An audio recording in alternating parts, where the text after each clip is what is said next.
మన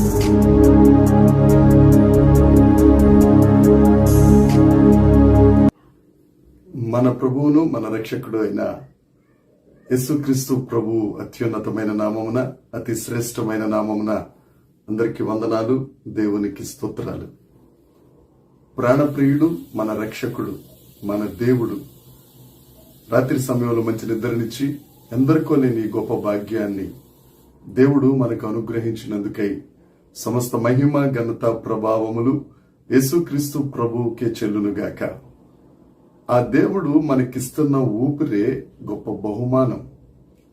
మనకిస్తున్న శ్వాస నిశ్వాసలే చాలా ప్రాణప్రదమైనవి. ఆ దేవుడు మనల్ని ప్రేమించి ఈ నూతన దినములో మనకిచ్చిన దేవుని యొక్క వాగ్దానము, కృపావార్త. ద్వితీయోపదేశ కాండము 33వ అధ్యాయము 12వ వచనం. బెన్యామీనును గూర్చి ఇట్లనెను, బెన్యామీను యెహోవాకు ప్రియుడు, ఆయన యొద్ద అతడు సురక్షితముగా నివసించును, దినమెల్లా ఆయన అతనికి ఆశ్రయమగును, ఆయన భుజముల మధ్య అతడు నివసించును.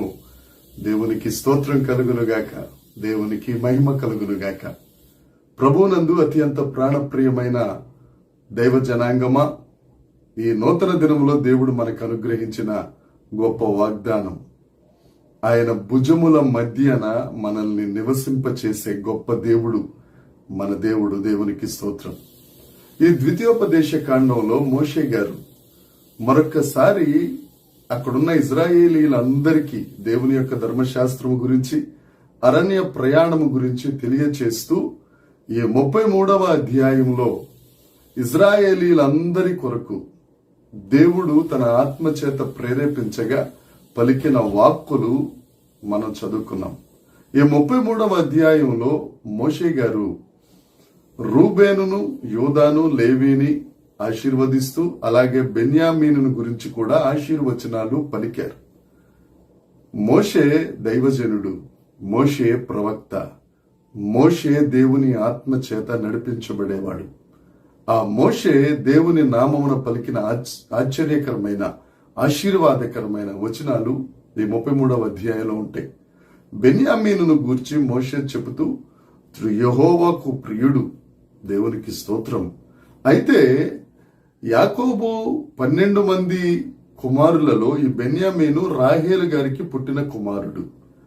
ఆదికాండం 49వ అధ్యాయంలో యాకోబు వారందరి గురించి మాట్లాడుతూ చీల్చెడి తోడేలు అని బెన్యామీని అంటాడు. అయితే మోషే గారి దగ్గరికి వచ్చేసరికి ఆ చీల్చే తోడేలు యెహోవాకు ప్రియుడైపోయాడు. నా ప్రియ సహోదరి, సహోదరుడా, ఒకవేళ నువ్వు ఎక్కడైతే జారిపోయావో, ఎక్కడైతే విరిగిపోయావో, ఎక్కడైతే నలిగిపోయావో, ఎక్కడైతే తోడేలుగా మారిపోయావో, నువ్వు దేవుని వైపు చూస్తే ఆ దేవునికి నువ్వు ప్రియుడివైపోతావు. బెన్యామీను అనగా కుడి చేతి పుత్రుడు, దేవుని దక్షిణ హస్తంతో పట్టుకునే ఆ కుడి చేతి పుత్రుడు బెన్యామీను. దేవుని వైపు చూడగానే యెహోవాకు ప్రియమైన వాడిగా అయిపోయాడు. అదే దేవుడు నీతో మాట్లాడుతున్నాడు ఇది నాన్న. మన దేవుడు మార్పు లేని దేవుడు, ఆయన ప్రేమకు మార్పు లేదు. నిన్ను కూడా ఆయనకు ప్రియమైన వానిగా ఆయన చేసుకొనగలడు. అలాగే అతడు సురక్షితముగా నివసించును, ఆయన యొద్ద సురక్షితముగా నివసిస్తాడు. ఎవరైతే యెహోవా యందు నమ్మకం ఉంచుతారో వారు సురక్షితముగా ఉంటారు.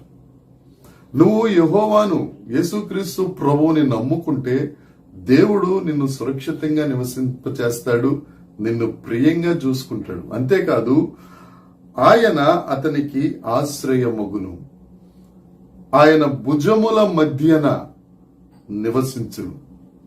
భుజముల మధ్యన మూలవాక్యంలో ఉంటుంది, భుజముల మీద.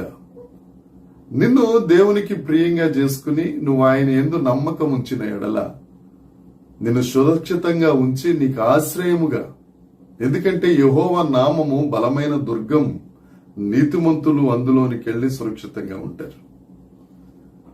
ఆయన మీద మనం ఆధారపడినట్లయితే, ఆయన ఆశ్రయంగా చేసుకున్నట్లయితే ఏ తెగులు అక్కడ నిన్ను ముట్టదు, ఏ శత్రువు అక్కడ ముట్టడు. అంతేకాదు భుజముల మధ్యన అంటే భుజముల మీద ఆయన నువ్వు నివసిస్తావు. భుజముల మీద అంటే నిన్ను భరించుచున్నవాడు తండ్రి అయిన దేవుడు.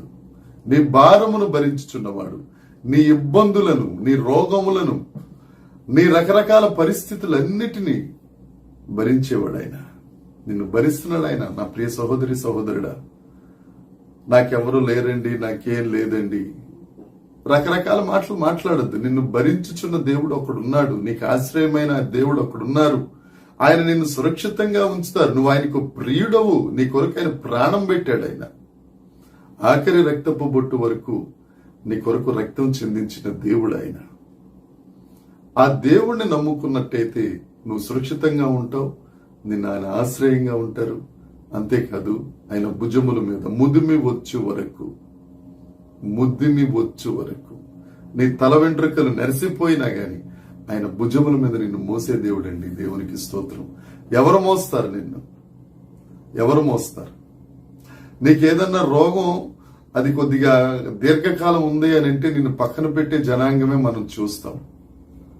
కానీ నీ ముదిమిలో కూడా, నీ ముసలితనంలో కూడా నిన్ను ఎత్తుకునే దేవుడు, నిన్ను హత్తుకునే దేవుడు ఒక ఆయన ఉన్నారు. ఆయన యేసుక్రీస్తు ప్రభు.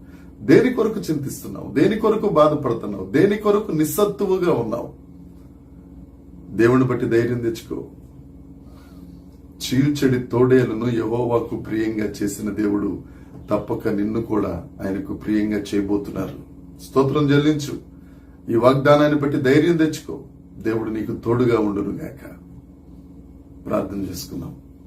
పరలోకమందున్న మా తండ్రి, పరిశుద్ధుడా, కృప కలిగిన వాడా, నువ్వెంత గొప్పవాడవో, నీ ప్రేమ ఎంత గొప్పదయ్యా. మా ఎడల మీరు చేసిన త్యాగం మరింత గొప్పది దేవా. ఎన్నిక లేని మమ్మలను ఎన్నిక చేసి నీకు ప్రియంగా చేసుకున్నాం.